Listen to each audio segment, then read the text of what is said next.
I was already seated when my own mother stood up in the courtroom and called me a disgrace. Her voice didn't tremble. It didn't crack with emotion. It rang out clear and sharp, like she had been waiting for that moment her entire life. "She's a total disgrace," Helen Ellis said, pointing straight at me as if I were something she needed the world to see and reject. I felt every head in that room turn at once. The shuffle of papers stopped. Even the bailiff shifted his weight just slightly, like the air itself had changed. But I didn't speak. I didn't look away either. I just sat there, my hands folded neatly in my lap, the way I had taught myself to sit during the long nights beside my father's hospital bed. Quiet. Still. Present. Because I knew something she didn't. "I'm glad you're here. Stay with me until the end, and tell me where you're watching from, because what happened next, no one in that courtroom was ready for it." The morning had started quietly enough. I had woken before sunrise, like I always do now, the house still and heavy with memories that no longer belonged to anyone but me. I made coffee in the same chipped mug my father used to complain about, the one he said made everything taste just a little bit better. I stood at the kitchen window, watching the pale light stretch across the street, and I told myself this would just be a formality. A hearing. A final step. Something clean and simple. That's what they had told me, anyway. That if I just signed the papers, if I just agreed to step aside, everything would settle. "It's easier this way, Margaret," my brother Stephen had said the night before, his voice soft, rehearsed. "Mom needs peace. We all do."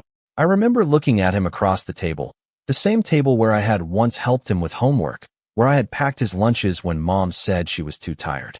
He couldn't meet my eyes then. He couldn't meet them now. So I finished my coffee, put on my navy blue dress, the one that still fit me properly, and drove myself to the courthouse. The parking lot was nearly full by the time I arrived. I sat in my car for a moment, hands resting on the steering wheel, listening to an old voicemail I hadn't deleted.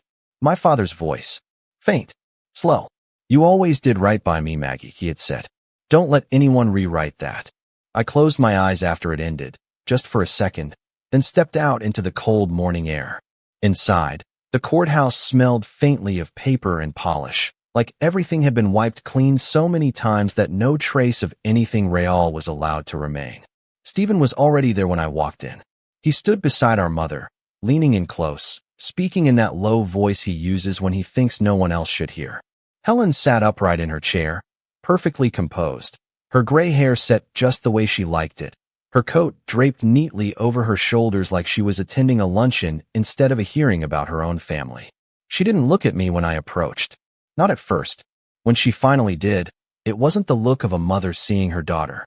It was something colder, something measured, like she was deciding exactly how much of me she needed to erase.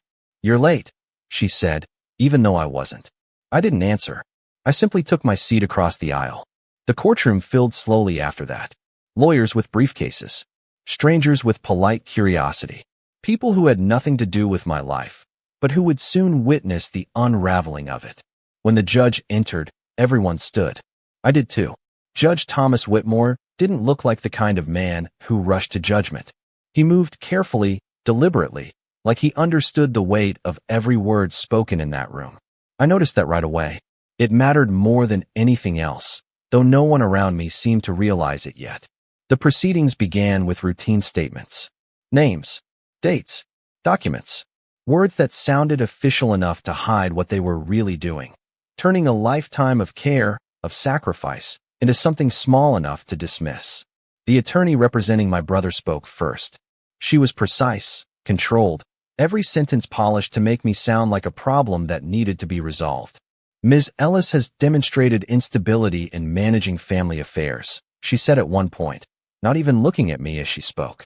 "It would be in the best interest of all parties for authority to remain with Mr. Ellis and Mrs. Ellis." Authority. Such a simple word. Such a quiet way to say that I no longer belonged in decisions about my own father's life, or what remained of it. I kept my hands still in my lap. I focused on my breathing. In, out. Just like I had done in that hospital room, night after night, when the machines were louder than the silence between us. Then it was my turn to be addressed. The attorney glanced toward me, preparing her next line of questions, and that was when it happened. A sudden scrape of a chair, a sharp intake of breath, and my mother stood.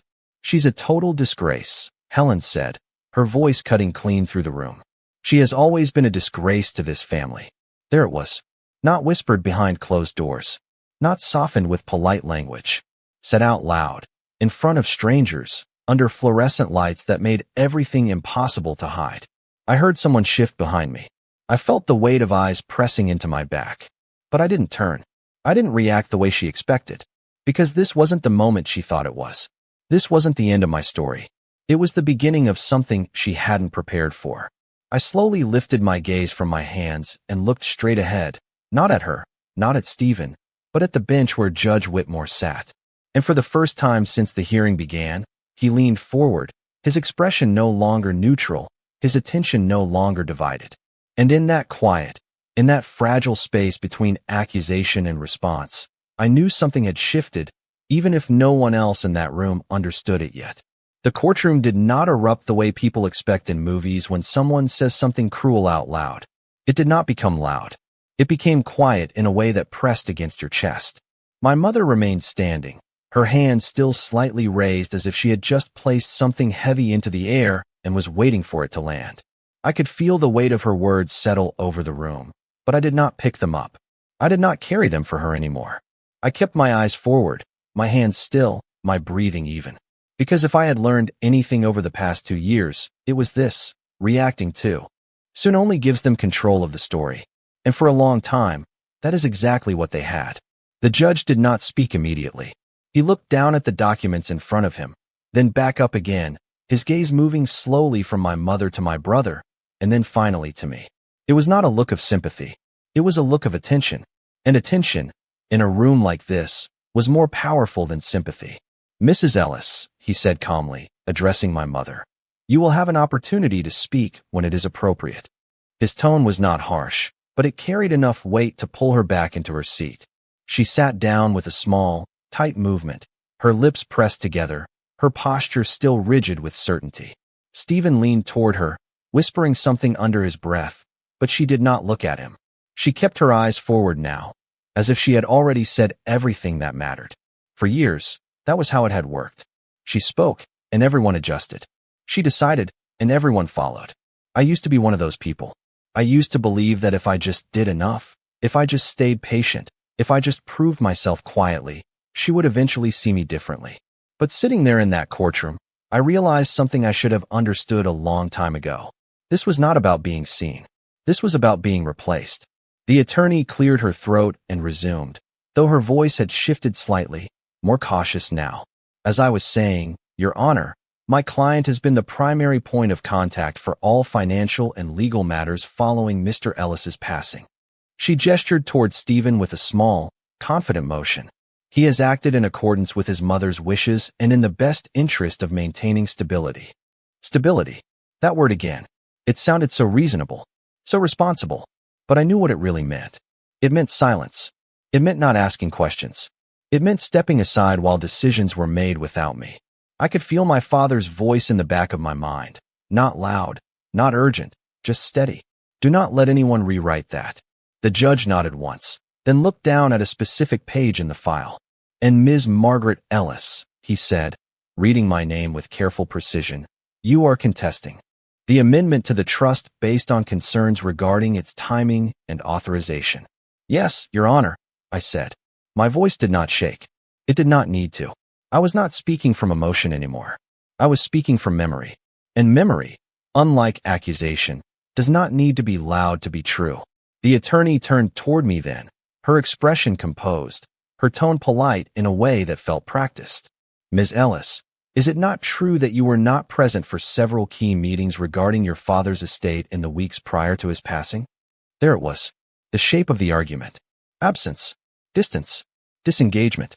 I had expected it. I had prepared for it. I was present, I said calmly, in the only place my father needed me to be. A slight pause followed, just enough for the words to settle. The attorney tilted her head slightly. "And where was that?" she asked. I did not look at her. I kept my gaze steady ahead. "At his bedside," I said. "Every night.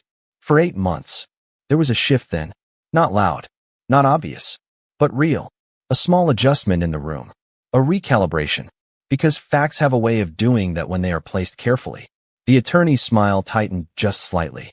Of course, she said, and we do not dispute your presence during his illness.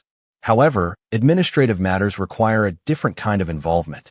Administrative matters. As if care and paperwork existed in separate worlds. As if one could be dismissed because it did not come with signatures and stamps. I let her finish. I let her continue building her version of events. Because I knew something she did not. I knew that the timeline she was presenting would not hold under light. And I knew that light was already beginning to shift in this room. The judge leaned back slightly, his fingers resting against the edge of the bench, his attention now fully engaged. Counsel, he said, I would like clarification on the date of this amendment. He tapped the document lightly. Specifically, the date of execution. The attorney glanced down quickly, then responded with confidence. Yes, Your Honor. The amendment was executed on April 14th. April 14th. I felt that date settle into place in my mind, aligning with something I had carried quietly for months. I did not react. I did not interrupt. I simply waited. Because sometimes the most powerful thing you can do is allow someone to fully state their position before the truth begins to move. The judge nodded once, then turned his gaze toward me again. Ms. Ellis, he said, do you have any documentation or evidence you wish to present regarding your concerns? And for the first time since my mother had stood up and tried to define me in front of a room full of strangers, I allowed myself to move. Not quickly, not dramatically, just enough to reach into my bag and rest my hand on the folder I had carried with me that morning. The same folder I had almost left behind. The same folder I had been told I would not need. I felt the edge of the paper beneath my fingers. I felt the weight of everything they had tried to remove from me. And I understood, with a clarity that surprised even me, that this was no longer about defending myself. This was about restoring something that had been deliberately taken. I lifted the folder slowly, placed it on the table in front of me, and met the judge's gaze without hesitation. Yes, Your Honor, I said. I do. I placed the folder on the table and slid it forward just enough for the light to catch the edge of the papers inside. Not dramatically, not with any urgency, just a quiet movement that asked to be seen rather than demanded attention. And for a brief moment no one spoke. Not my mother, not my brother, not even the attorney who had been so certain just seconds earlier. Because something in the room had shifted again, something subtle but undeniable, like the air before a storm when everything pauses without knowing why. And I realized then that this was the part they had not planned for, the part where I did not argue, did not defend, did not raise my voice, but simply allowed the truth to exist in front of them. May I approach, Your Honor? I asked, my voice steady, measured, the kind of voice that comes from someone who has already made peace with being misunderstood, and the judge gave a small nod. Nothing theatrical, just permission, and I stood, smoothing the front of my dress out of habit rather than necessity, and walked the few steps forward. Each one deliberate, each one grounding me in a way I had not expected, because for so long I had been reacting to their decisions, their timelines, their version of events. But now, for the first time, I was setting the pace. I was choosing the moment, and I could feel my father's presence not as a memory, but as something steadier, something guiding, not telling me what to say, but reminding me that I already knew. I handed the folder to the clerk, who passed it to the judge, and as he opened it, I returned to my seat without looking at my mother, without looking at Stephen, because this was no longer about them.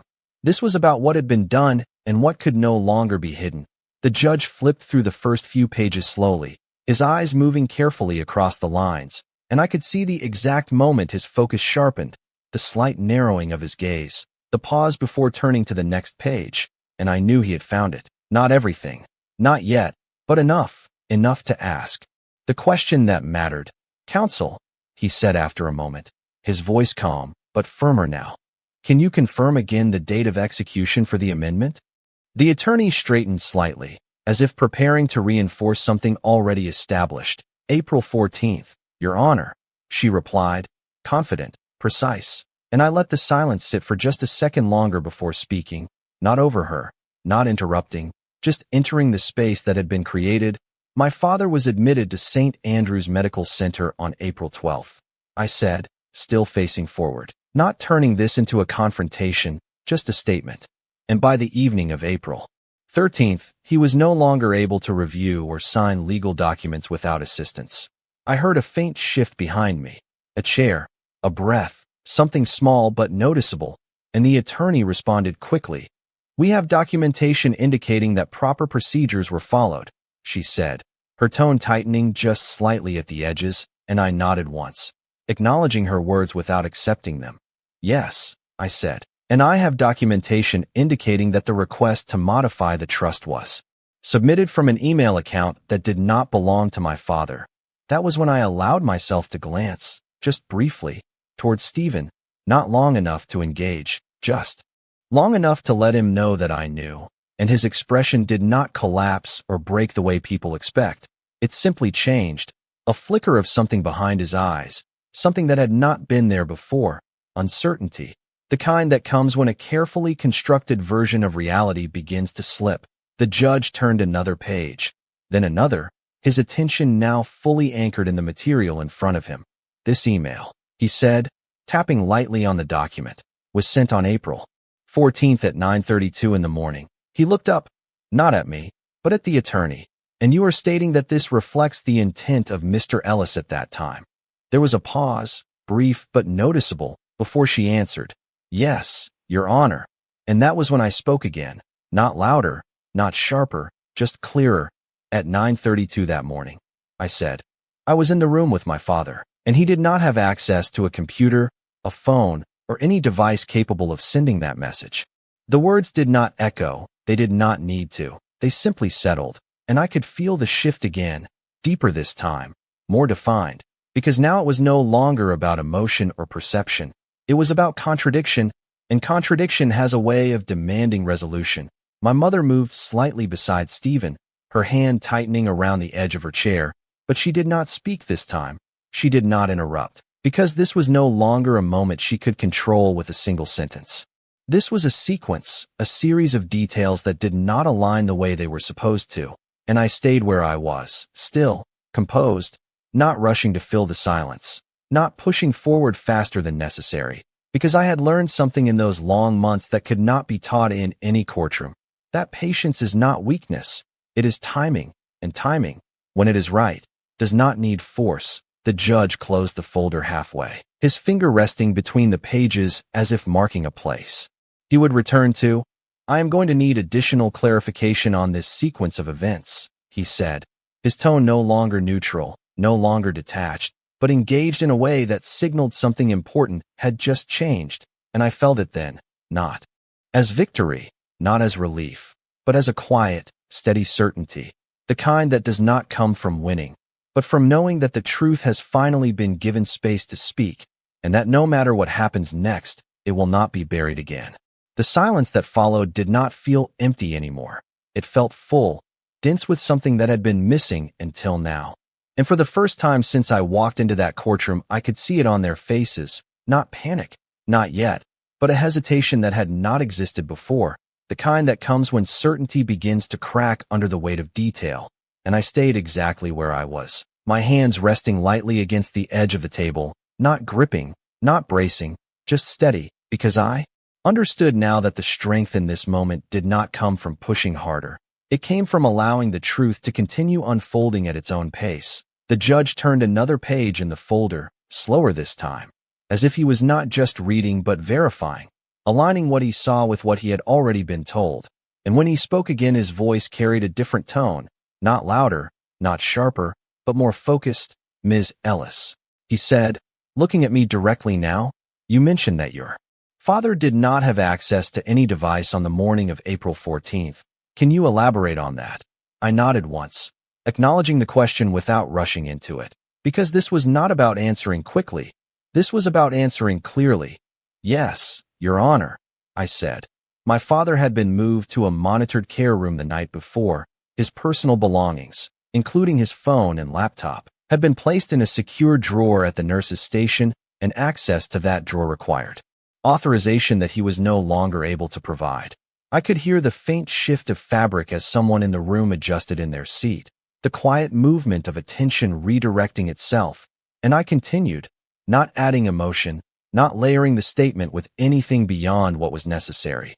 I remained with him throughout that morning, and no one else entered the room without staff present. The attorney stood then, a small, controlled movement, as if she had decided that silence was no longer in her favor. "Your Honor," she said, "we must be careful not to conflate medical circumstances with legal capacity. There are protocols in place to ensure that a client's wishes are respected even under limited conditions." I turned my head slightly, just enough to acknowledge her presence without engaging directly, because I did not need to challenge her interpretation. I only needed to continue presenting what I knew. The judge raised a hand slightly, signaling for her to pause, not dismissing her, just holding the space where the sequence of events was still being examined. And then he looked back down at the document, his finger tracing a line before stopping. "This authorization," he said, "was submitted through an external account, not one previously associated with Mr. Ellis. Is that correct?" The attorney hesitated, just for a fraction of a second, before responding. "It appears so, Your Honor, but that does not necessarily indicate impropriety." I felt something shift again, not in the room this time, but within myself, a clarity that had been building slowly now settling into place, because I could see exactly where this was going, not because I had predicted every step, but because I had lived the pattern long enough to recognize it. The careful language, the controlled explanations, the way doubt was introduced just enough to soften what could not be directly denied. And I understood that this was the moment where I needed to add one more piece. Not everything. Not yet. Just enough to bring the picture into focus. "Your Honor," I said, my voice steady, my posture unchanged. "There is an additional document in that folder, behind the email record." The judge flipped the page, his movements precise, and when he reached the document I was referring to, he paused, reading more carefully this time, and I could see it again, that subtle shift in his expression, not surprise, but recognition. "This appears to be a visitor log," he said, glancing up briefly before returning his attention to the page. "From St. Andrew's Medical Center." I nodded. "Yes, Your Honor," I said. "It records every individual who entered my father's room between April 12th and April 15th, including timestamps and staff verification." The attorney stepped forward slightly, her composure still intact, but her focus sharper now. "And what is the relevance of this log, Ms. Ellis?" she asked, her tone controlled, measured. And I answered without hesitation.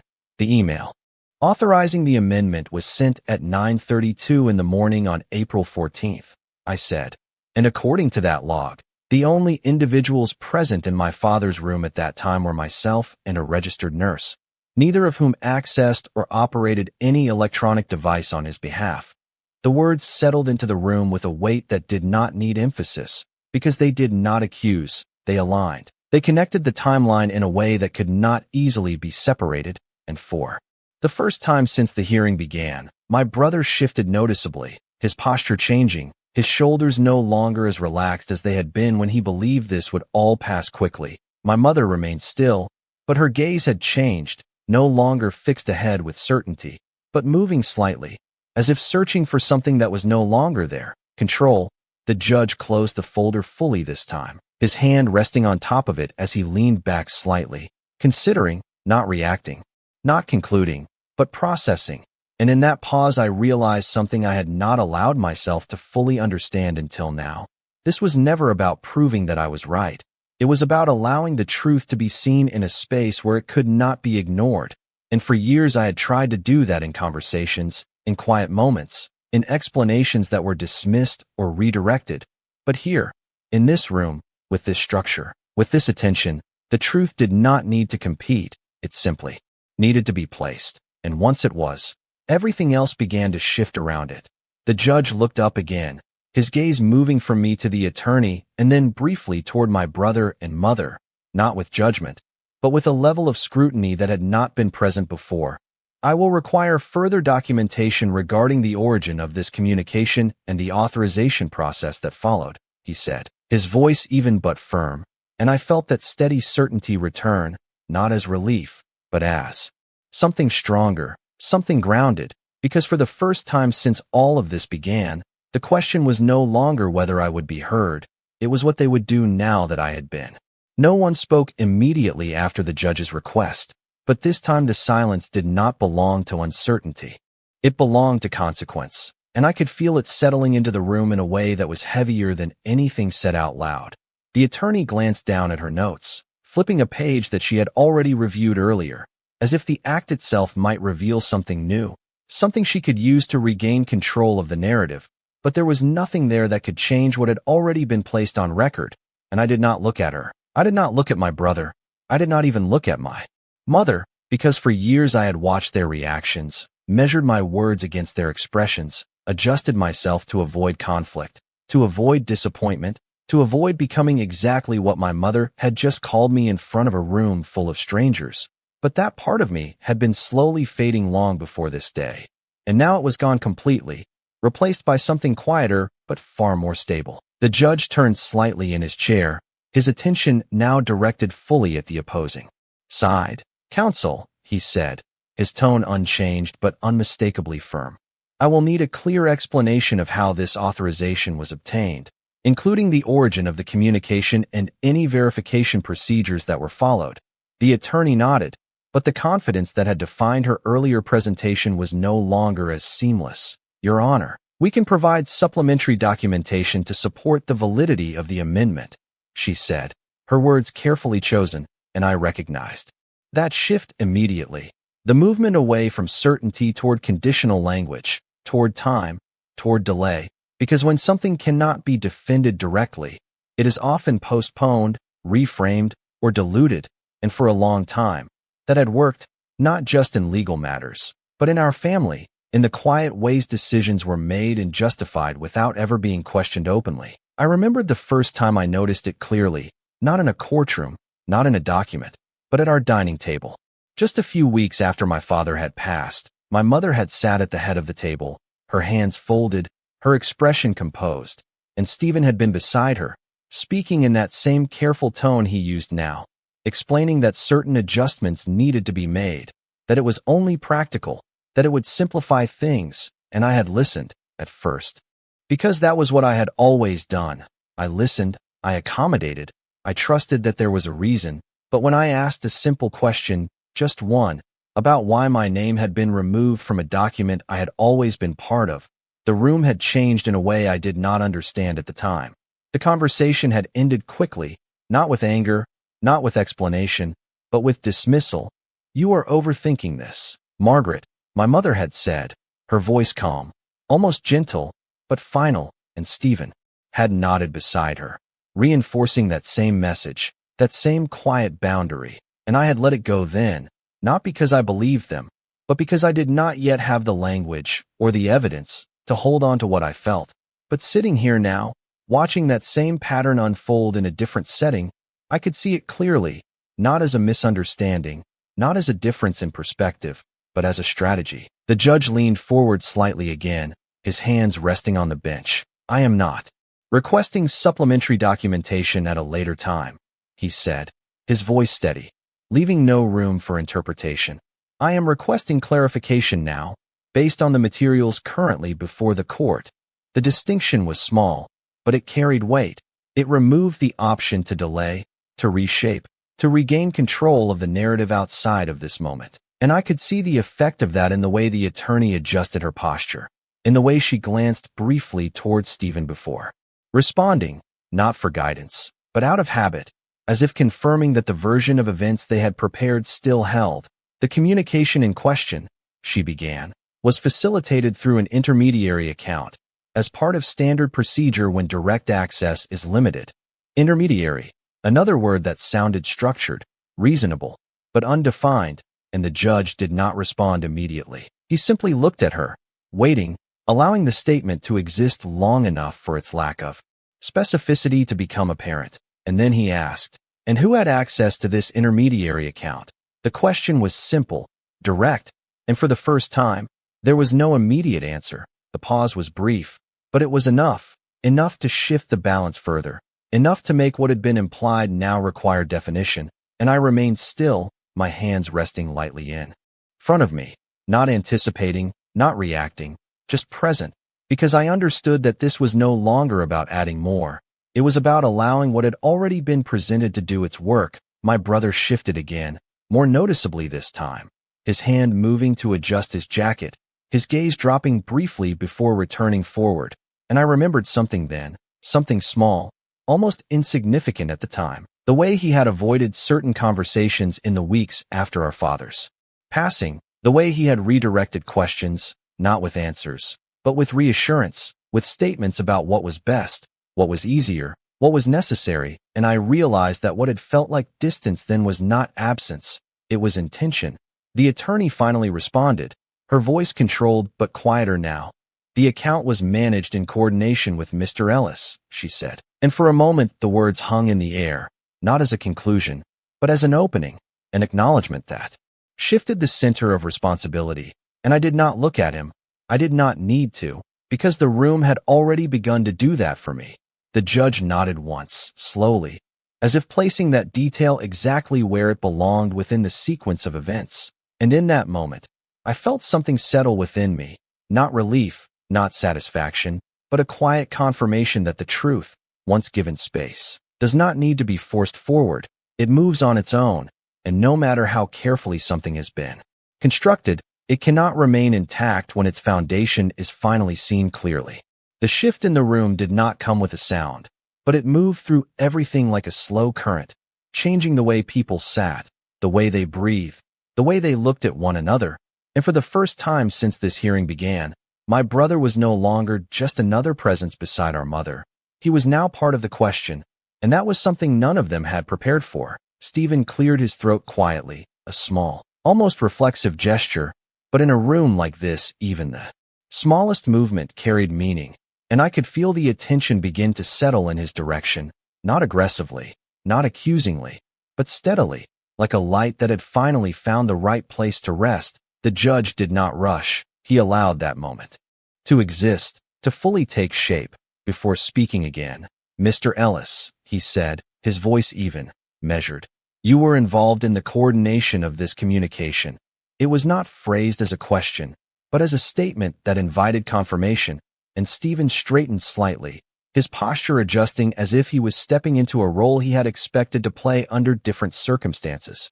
Yes, Your Honor, he replied, his tone controlled, but not as smooth as it had been earlier. I assisted in ensuring that my father's wishes were properly documented.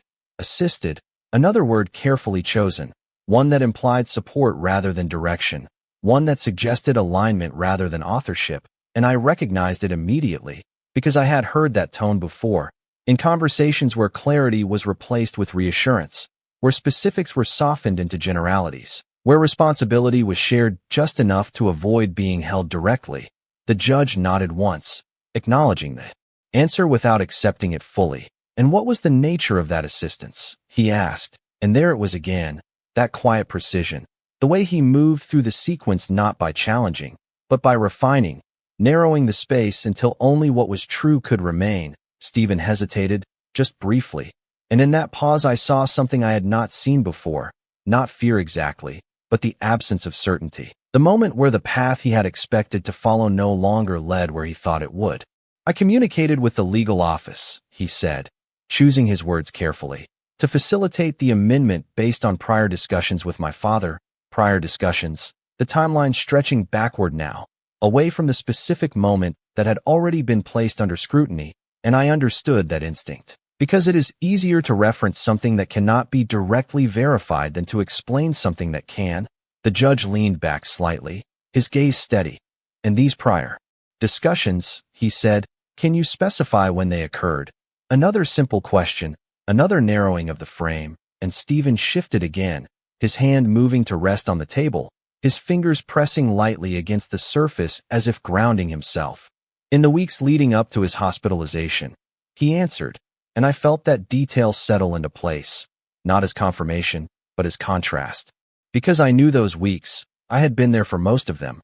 I had seen the changes, the fatigue, the way my father had begun to withdraw from anything that required extended focus. And I also knew something else, something I had not yet placed on the table, not because I was holding back, but because I understood that timing matters, that each piece must arrive when it can be seen clearly, not buried under everything that came before it. The attorney stepped in then, her voice regaining some of its earlier structure. Your Honor, it is not uncommon for estate planning decisions to be discussed over time and formalized when appropriate, she said, and she was not wrong, not entirely, but truth can be used to support many different narratives, depending on what is included and what is left out. And I remained still, allowing the exchange to continue without interruption, because I could see the pattern now more clearly than ever. The way each answer attempted to widen the frame just enough to avoid the point of focus, and the way the judge continued to bring it back, not forcefully, but consistently. I understand that, he said, his tone unchanged. However, the execution of this amendment is tied to a specific date and a specific communication, and that is where the discrepancy appears to exist. Discrepancy, not accusation, not conclusion, just a recognition that something did not align. And that was all it needed to be, because once a discrepancy is acknowledged, it requires resolution. It cannot simply be explained away. My mother shifted slightly then, her composure still intact, but no longer untouched, her gaze moving briefly towards Stephen before returning forward. And I realized that for the first time, she was no longer controlling the direction of this moment. She was reacting to it. And that was something I had never seen before, not in our home, not at our table, not in any of the quiet conversations where decisions had been made without me. The judge turned his attention back to the folder, opening it again, his fingers moving to the section where the email and the visitor log aligned. And I watched as he traced that sequence once more, not quickly, not casually, but with the kind of attention that transforms information into understanding. Ms. Ellis, he said, looking up at me again. You indicated that you were present continuously during the morning in question. I nodded. Yes, Your Honor, I said. And he held my gaze for a moment longer before continuing. And during that time, did your father express any intent to modify his existing trust? The question was direct, but it was not confrontational.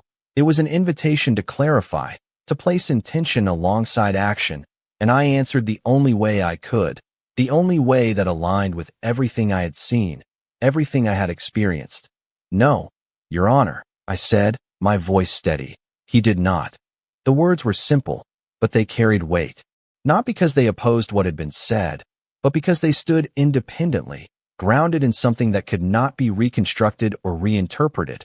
And in that moment, I felt something shift completely, not just in the room, but in the structure of the narrative itself. Because this was no longer a matter of competing versions, it was a matter of alignment, of what fit together and what did not. And for the first time since all of this began, I understood that I did not need to fight to be believed. I only needed to continue telling the truth exactly as it had happened, and allow everything else to reveal itself around it. The judge's question did not echo, but it settled into the room with a kind of finality that made everything else feel smaller, less certain. And for a moment no one moved. Not my mother, not my brother, not even the attorney who had carried the structure of their argument so carefully up to this point. Because the answer I had given was not something that could be reshaped or redirected.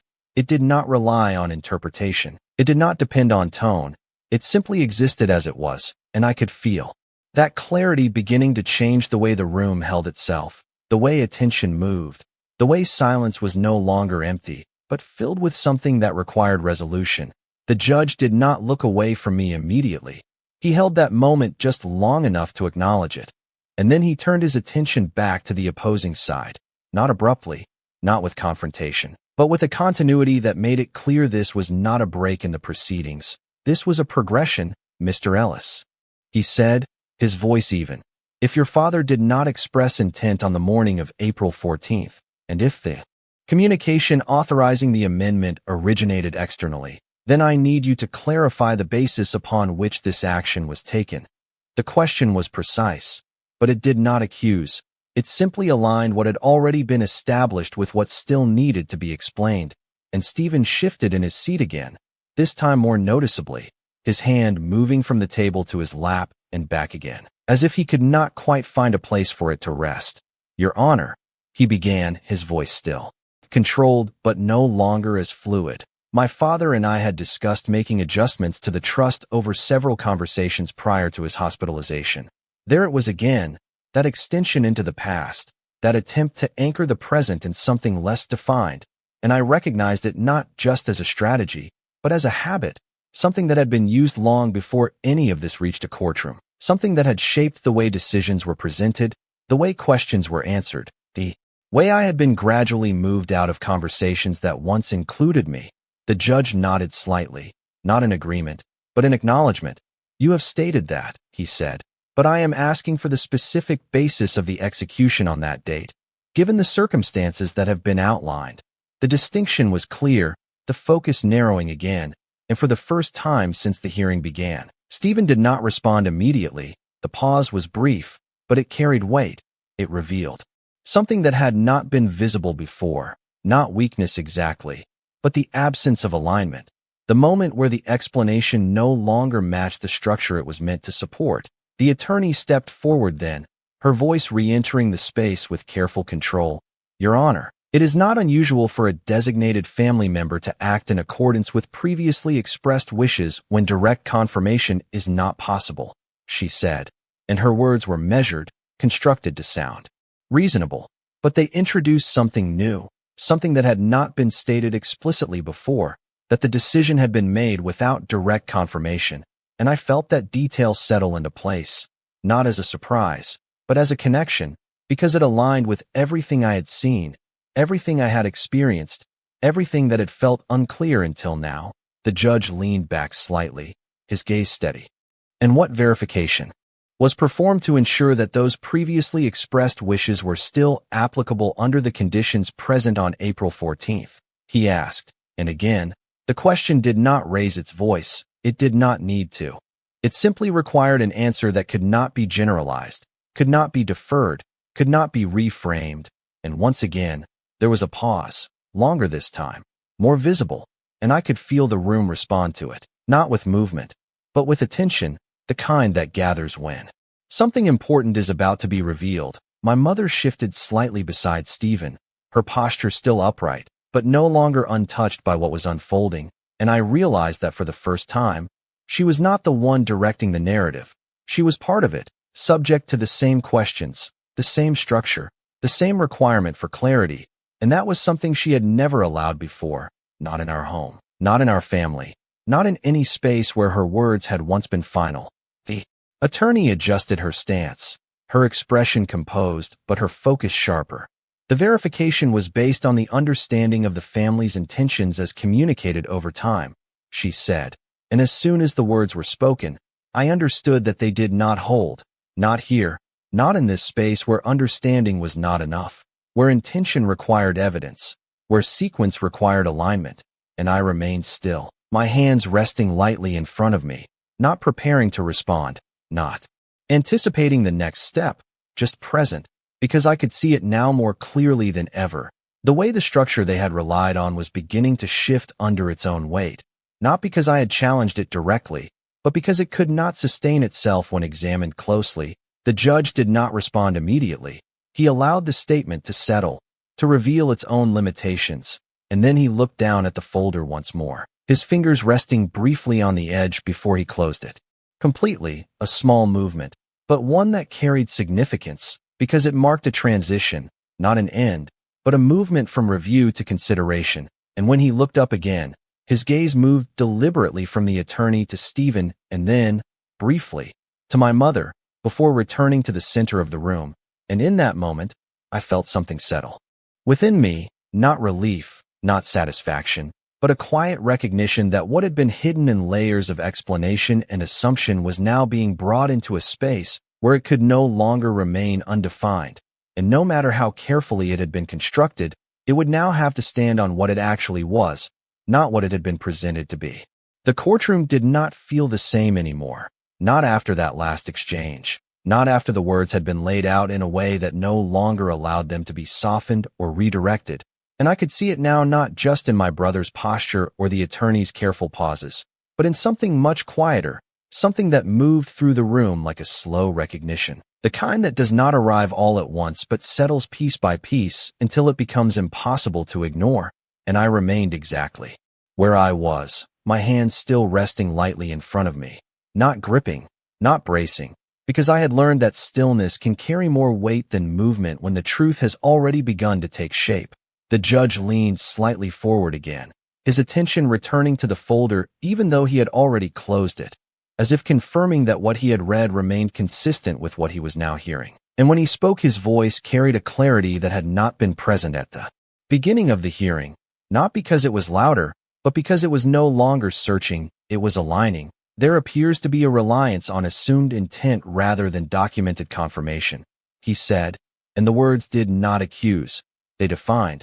They placed the situation into terms that could be examined without interpretation, and I could feel the shift that followed. The way that single statement reframed everything that had come before it. My mother moved then, just slightly, her hand, adjusting the edge of her coat, a small gesture that would have gone unnoticed earlier. But now it stood out because it broke the stillness she had maintained so carefully, and I realized that for the first time she was not certain how this would unfold, not certain how to guide it, and that uncertainty was something she had never allowed herself to show, not in private, not in public, not even in the quiet moments when she thought no one was watching. The attorney stepped forward again, her voice returning with measured precision. Your Honor, intent can be established through a pattern of prior communication, not solely through a single moment of execution, she said, and her argument was not without structure, it was not without logic, but it rested on something that had already begun to separate from the sequence of events that had been clearly placed before the court, and I remained still, allowing her words to exist fully, because I understood that what mattered now was not how strongly something was presented, but how well it aligned with what had already been shown. The judge nodded slightly, acknowledging the point without accepting it entirely. That may be the case under certain conditions, he said. However, when an action is executed at a specific time, under specific circumstances, the connection between intent and execution must be clearly supported. And there it was again, that narrowing, that quiet precision that did not need emphasis to carry weight, and I could feel it settling into place.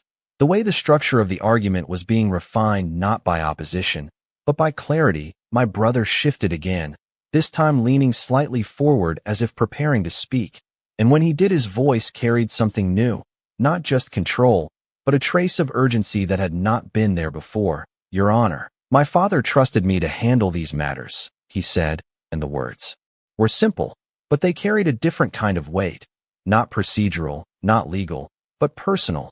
And for a moment I felt something move within me, not resistance, not anger, but recognition, because there had been a time when I would have accepted that statement without question, when I would have stepped back, allowed that trust to stand without examining what it meant, how it was used, how it was interpreted. But that time had passed, not suddenly, not dramatically, but gradually through moments that had not made sense until they were placed together. And I did not respond. I did not challenge him, because I did not need to. The judge looked at him steadily, his expression unchanged. Trust, he said, does not replace documentation, particularly in matters of this nature. And the distinction was clear, precise, not dismissing the statement, but placing it within the framework that governed this space. And I could see the effect of that immediately, the way Stephen's posture shifted again, the way his gaze moved briefly before returning forward, because what he had offered did not meet the requirement that had been established. And in that moment I understood something that I had not fully realized before. This was not just about what had been done, it was about how it was being understood, how it was being measured. And for the first time, that measurement was not being controlled by the same patterns that had defined our family for so long. The judge turned his attention back to me then, not abruptly, but with intention. Ms. Ellis, he said, you have provided documentation that raises questions regarding the timing and origin of the amendment. Is there anything further you wish to present at this stage? The question was open, but it was also precise. It invited continuation without demanding it, and I felt that quiet certainty settle within me again, the same steady awareness that had guided me to bring the folder, to place each piece when it could be seen clearly. And I knew that this was the moment for the next step, not because I needed to prove more, but because the structure now allowed it to be understood. I reached into my bag once more, my movements unhurried, deliberate, and I withdrew a single sheet of paper, not thick, not formal, but familiar, something that had never been meant for a courtroom, something that had never been intended to carry weight beyond the space it was created in, and yet it did, because it connected everything that had been said to something that could not be reconstructed, could not be reframed, could not be attributed to assumption or interpretation. I placed it gently on the table in front of me, my hand resting on it for just a moment before I looked up again, meeting the judge's gaze with the same calm I had held since the beginning. "Yes, Your Honor," I said, my voice steady. "There is one more thing," and in that moment, I knew that what came next would not just continue the sequence, it would define it. I did not rush as I lifted the paper from the table, because I knew this moment did not need speed, it needed clarity, and clarity has its own pace. One that cannot be forced without losing its weight. The paper was slightly worn at the edges, not from age but from being handled, folded, unfolded, carried with me longer than I had ever intended, and for a brief second I let my fingers rest against it, grounding myself in something that had never been meant for this room, something that existed long before legal language and formal statements, something that belonged to a different version of our family, before everything began to shift in ways I did not understand at the time. "Your Honor," I said, my voice steady, not louder, not softer, just present. "This is a handwritten note from my father, dated April 13th. I placed it gently on the table and slid it forward, not dramatically, just enough for it to be seen, and the clerk stepped forward, taking it carefully, passing it along with the same quiet efficiency that had carried every other piece of evidence into this space. But this felt different, not because it was more official, but because it was not, because it had not been created for this. It had not been prepared or structured or reviewed. It had simply been written, and that simplicity gave it a kind of weight that nothing else in that folder carried. The judge took the paper, his movements precise, his attention immediate, and as he began to read, I did not look at him. I did not look at anyone. I kept my gaze forward, because I already knew what it said. I had read it more times than I could count, not searching for meaning, not analyzing it, just holding on to it. The way you hold on to something when you are not yet ready to understand why it matters. And for a long time I had not known. I had only known that it did. The room remained still, quieter than before, not tense, not waiting, but attentive in a way that felt deeper, more focused, because something had changed in the nature of what was being presented. This was no longer about timelines or procedures. It was about something more direct, something that did not rely on interpretation, and I could feel that shift settling into place. The judge reads slowly, not skimming, not glancing, but moving through each line with the same care he had applied to every document. And then he paused, just briefly, his eyes remaining on the page before he looked up, not immediately at me, but across the room, as if placing what he had just read into the broader context of everything that had been said. "This note," he said, his voice measured, "indicates that Mr. Ellis wished for no changes to be made to his existing trust at that time." The words did not echo, but they carried. They moved through the room in a way that shifted something fundamental, because they did not introduce a new argument. They confirmed an existing contradiction, and for a moment no one responded. Not the attorney, not my brother, not my mother, because there was nothing immediate to say, nothing that could reshape what had just been read into something else.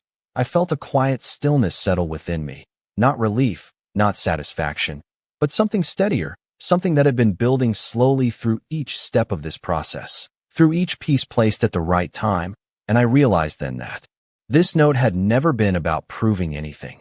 It had been about preserving something, something that could not be altered or reframed once it was seen clearly. The attorney stepped forward after a moment, her composure intact, but her voice more deliberate now. "Your Honor, while this note may reflect a sentiment expressed on April 13th, it does not necessarily negate prior discussions or subsequent decisions," she said, and her words were structured, careful, designed to create space where the connection had just been made, and I understood that. I recognized the effort to reintroduce ambiguity, to separate what had been aligned, but I also understood that this space was no longer as flexible as it had been earlier. The judge nodded slightly, acknowledging the statement without shifting his position. "That may be considered," he said. "However, the timing of this note, in relation to the execution of the amendment, is directly relevant." And there it was again, that quiet precision, the way he continued to bring the focus back to alignment, to sequence, to what fit together and what did not. My brother moved then, more visibly than before, his hand rising slightly before lowering again, as if he had intended to speak, but had not yet found the words, and I could see it now, not just in his posture, but in his expression. The way the certainty he had carried into this room had begun to shift into something else, something less defined. My mother remained still beside him, but her stillness was no longer the same. It was no longer composed, controlled. It was rigid, held in place, as if movement itself might reveal something she was not ready to show. And I did not look at her. I did not need to, because this was no longer about her perception of me. This was about what had been placed into a space where it could not be dismissed. The judge set the note down carefully, not closing the folder this time, but leaving it open, as if acknowledging that what had been added now existed alongside everything else, not separate, not isolated, but connected. And when he looked up again, his gaze moved deliberately across the room, not settling in one place, but encompassing the full scope of what was now present. I will need a detailed explanation reconciling this note with the actions taken on April 14th, he said, his voice even but firm, and I felt that same steady certainty return, not because the outcome had been decided, but because the structure had been established, the questions had been defined, and for the first time since all of this began, the narrative was no longer being shaped by assumption or control. It was being guided by what could be seen, what could be verified, what could no longer be ignored. And I remained where I was, my hands resting lightly in front of me, not preparing for the next step, not anticipating what would be said, just present, because I understood now that I did not need to do anything more than continue to let the truth stand exactly where it had been placed. The judge's request did not create panic, not immediately, but it created something far more powerful, a narrowing of possibilities, a space where every explanation now had to fit within what had already been established, and I could feel that pressure settling into the room in a way that was impossible to ignore. The attorney did not speak right away this time. She did not step forward with the same smooth transition she had relied on earlier. Instead, she paused, just long enough to review the ground that had shifted beneath her, and when she finally moved, her voice carried a different quality, still controlled, still professional, but now deliberate in a way that acknowledged the weight of what had been placed before the court. "Your Honor," she began, "it is possible that the note reflects a moment of hesitation or uncertainty, which was later resolved through continued discussion. Hesitation, uncertainty. The introduction of interpretation where clarity had just been established, and I recognized the pattern immediately, not as something new, but as something deeply familiar, because it was the same way conversations had been redirected in our home, the same way my questions had been softened into misunderstandings, the same way decisions had been reframed until they no longer resembled what they originally were. And I remained still, allowing her words to exist fully, because I knew that their strength did not come from how they were presented, but from how well they aligned with everything else that had already been placed into this space. The judge listened without interruption, his gaze steady, his posture unchanged, and when she finished, he did not respond immediately. He allowed the statement to settle, to reveal its own limitations, and then he spoke.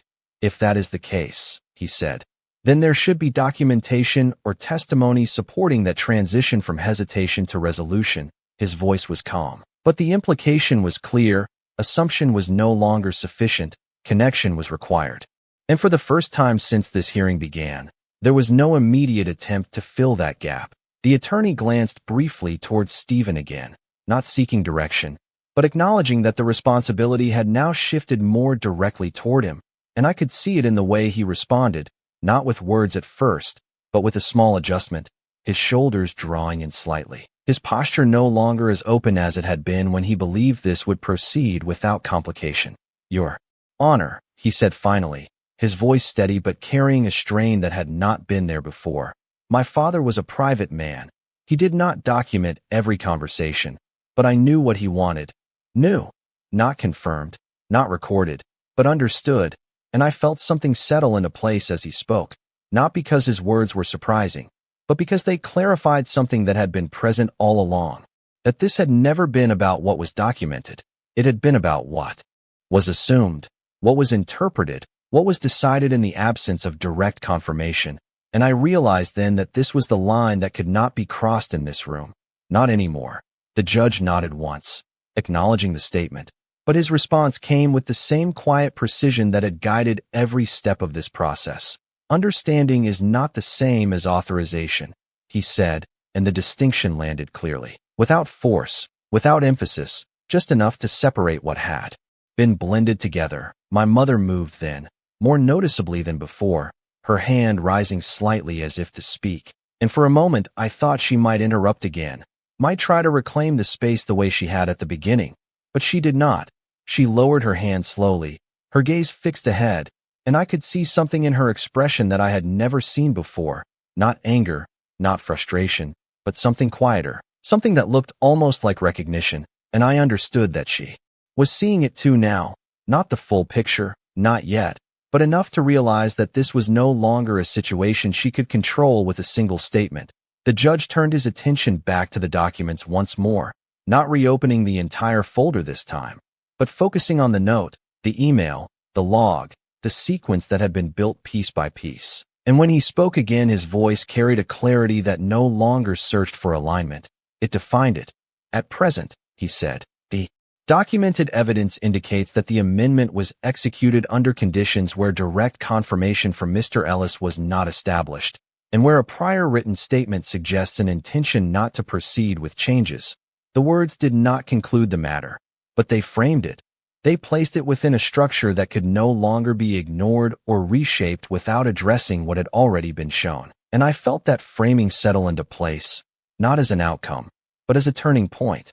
Because once something is defined clearly, it cannot return to ambiguity. My brother looked down briefly, his hand moving across the table as if searching for something to hold on to, something to anchor himself in. But there was nothing there, nothing that could change what had already been said. And I did not look at him. I did not need to. Because this was no longer about how he responded. This was about what had been established. The judge leaned back slightly, his hands resting together as he considered the next step. And in that pause I felt something shift completely, not just in the room, but within myself, a release of something I had carried for longer than I realized. Not the need to be believed, not the need to be understood, but the need to hold on to what I knew in the face of everything that had tried to redefine it. And I realized that I no longer needed to do that alone, because it was no longer just mine to carry. It was here now, in this room, in this structure, supported by something that could not be dismissed or overlooked. The judge looked up again, his gaze steady, encompassing everything that had been presented. "We will proceed with further review of the amendment and its authorization," he said, his voice even, "and determine the appropriate course based on the evidence provided." And with that, the direction was set, not concluded, but defined, and I remained where I was, my hands still, my posture unchanged, because I understood now that the most important part of this process had already happened. The truth had been placed where it could be seen, and everything that followed would move around that point, not away from it. The courtroom did not return to its earlier rhythm after that. There was no simple continuation, no easy transition back into routine language or predictable exchanges, because something fundamental had already shifted, something that could not be undone by structure or softened by tone.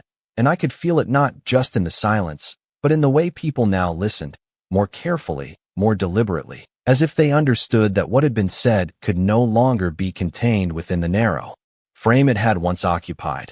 The judge remained still for a moment longer, his hands resting together as he considered everything that had been presented. And when he spoke again, his voice carried a different weight, not heavier, but more resolved. "Before we proceed further," he said, "I would like to clarify one additional point regarding the sequence of events." And the words did not interrupt the flow of the hearing. They redirected it, bringing attention to something that had been implied, but not yet fully examined. And I understood immediately what that meant, because this was not just about what had been done. It was about how it had been carried out, how each step connected to the next, how intention, communication, and execution aligned or failed to align. The attorney straightened slightly, her posture adjusting as if preparing to re-engage, but there was a caution in her movements now, a recognition that the space she had once navigated so smoothly was no longer as stable. "Mr.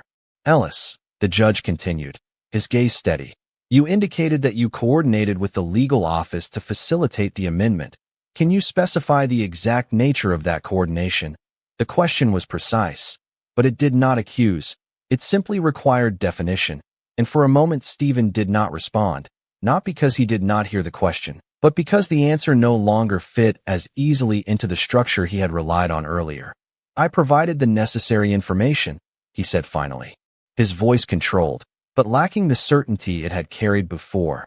To ensure the amendment could be processed, necessary information.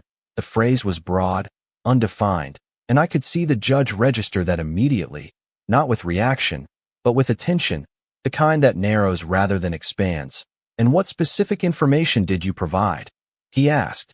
And again the question was simple, but it moved the conversation from generality to detail, from assumption to substance, and Stephen shifted slightly in his seat, his hand moving across the table before settling again. "I relayed my father's intentions as I understood them," he said, and there it was again, that reliance on understanding, on interpretation, on something that could not be directly verified. And I remained still, allowing the pattern to continue revealing itself, because I knew now that I did not need to interrupt it. I did not need to challenge it. I only needed to let it unfold. The attorney stepped in once more, her voice measured, but now carrying a subtle urgency that had not been present before. "Your Honor, it is not uncommon for a trusted family member to act as an intermediary in these situations, particularly when direct communication is limited," she said, and her words were carefully constructed, designed to re-establish a framework that had already begun to shift, but I could see that the judge was no longer examining this within that broader context. He was focused on the specifics, on the sequence, on what could be directly connected. "That may be the case," he said. "However, in such situations, there are established protocols to ensure that the information provided accurately reflects the client's intent." His tone remained even, but the distinction was clear. Understanding was not enough. Representation required verification, and I could feel that distinction settle into place, not as a conclusion, but as a boundary, something that defined what could and could not be accepted within this space. My mother shifted again beside Stephen, her posture still composed, but no longer untouched by what was unfolding.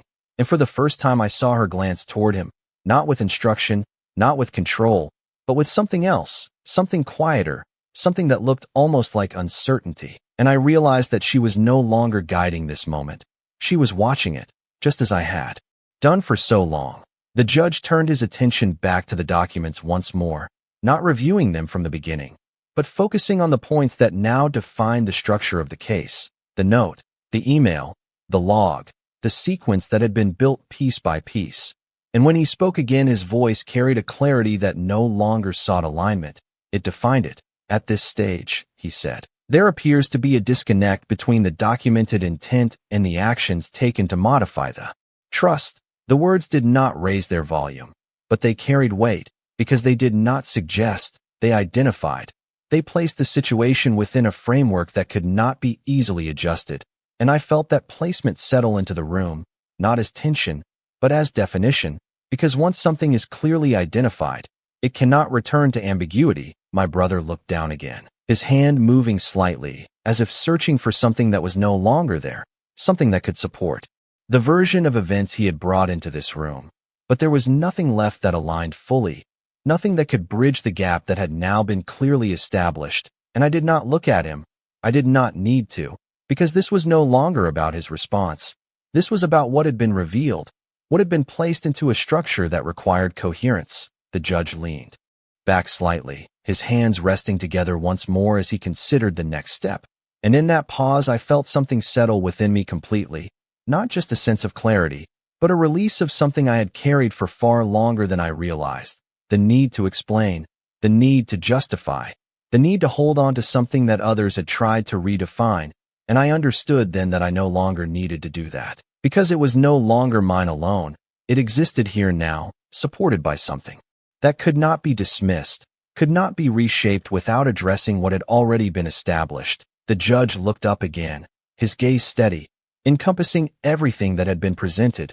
"We will proceed with a detailed review of the amendment and the process by which it was authorized," he said, "and determine the appropriate course of action based on the evidence provided." And with that, the direction was no longer uncertain. It was defined, not concluded, but firmly established. And I remained where I was, my posture unchanged, my hands still, because I understood now that the most important part of this process had already happened. The truth had been placed where it could be seen, and everything that followed would move from that point forward, not away from it. The judge's words did not bring a dramatic end to the hearing.